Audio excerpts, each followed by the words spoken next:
आपण पाहत आहात कराड टुडे न्यूज। आज केंद्रीय अर्थसंकल्प लोकसभेमध्ये सादर या ठिकाणी झाला। सगळ्यात प्रथम तर इन्कम टॅक्सची मर्यादा ही 12 लाखापर्यंत 12 लाखापर्यंत या ठिकाणी वाढवलेली आहे। त्या निर्णयाचं सर्वच स्तरातून मोठ्या प्रमाणामध्ये स्वागत होत आहे।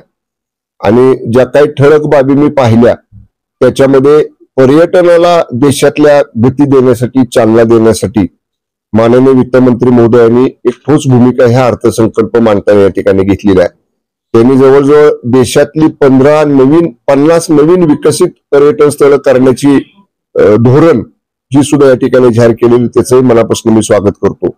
आणि ब्रेड अँड ब्रेकफास्ट किंवा होमस्टे जसं हिल स्टेशन आहेत, गिरिस्थान आहेत, मोठी मोठी पर्यटन स्थळ आहेत, तिथं स्थानिक लोकांच्याच घरामध्ये एखादी खोली, 2 खोल्या पर्यटकांना राहण्यासाठी निसर्गातल्या तिथल्या वातावरणात राहता यावं यासाठीची जी कल्पना राज्य सरकारनं आपल्या स्वीकारलेली आहे, त्याचं प्रतिबिंब दिसतंय। केंद्रानं सुद्धा ती योजना उचलून धरलेली आहे आणि त्याला प्रोत्साहन देण्याचा निर्णय हा माननीय केंद्रीय वित्तमंत्री मोदींनी घेतलेला आहे।